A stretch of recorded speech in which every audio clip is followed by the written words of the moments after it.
ஏன்டா இந்த திருட்டு புத்தி ஒன்று விட்டு போகாதா? திருட்டு புத்தியா தலை? குலத்தொழில் அப்படிலாம் கேவலப்படுத்தாத தலை. அதான் நான் பிறந்ததுலேருந்து இப்போ வரைக்கும் எனக்கு சோறு போடுது.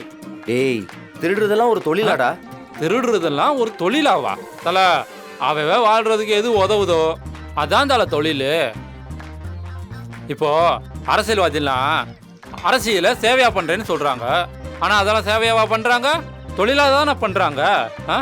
அவங்கள ஏதாவது கேட்குறியா? கரெக்டு தான், நீ பேசக்கூடிய ஆள் தான். பின்ன என்ன தலை? அவன் கோடி கோடியா சம்பாதிக்கிறான், அவனை எல்லாம் ஒன்றும் பண்ண மாட்டேங்கிறீங்க. என்ன மாதிரி 500 1000 திருடுறீங்களா? திருட்டு பையனை சொல்றீங்க. அவங்களையெல்லாம் என்ன பண்றீங்க? ஐயா சாமின்னு கையெடுத்து கும்பிடுறீங்க. ஆனா நாங்க ஒரு சில ஆளுங்க பையில ஒரு 500 1000 அவ்வளவுதான். அதை திருட எங்களை என்ன பண்றீங்க தெரியுமா? அங்கேயே கட்டி வச்சு அடிச்சு உதைச்சி திருடன் திருடன் திருடன் திருடன்னு கத்தி தர்மடி கொடுத்து ஜெயிலுக்கு அனுப்பி வச்சிடுறீங்க. இந்த சொசைட்டி ரொம்ப மிஸ்டேக்கா இருக்கு தல. அப்படிங்களா? ஒண்ணு பண்ணுங்க. என்ன தல? நீங்க இப்ப பேசினதெல்லாம் ஒரு புக்ல எழுதி ஊரு பூரா வியாபாரம் பண்றீங்களா?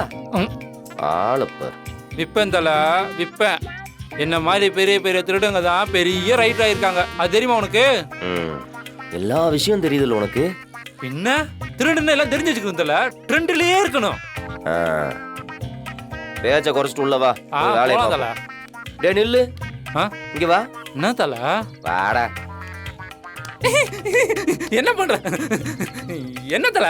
இல்ல பிளேடு எதுவும் வச்சிருக்கியான்னு பார்த்தேன். பிளேடா? டேய், கடந்த கால வாழ்க்கை வேற, இப்ப நம்ம வாழ்ற வாழ்க்கை வேற.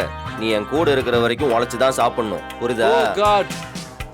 புரியுது புரியுது, புரிஞ்சுதானே உன் கூட வந்திருக்கேன். வா, அப்பெல்லாம் இது பண்ண மாட்டேன்.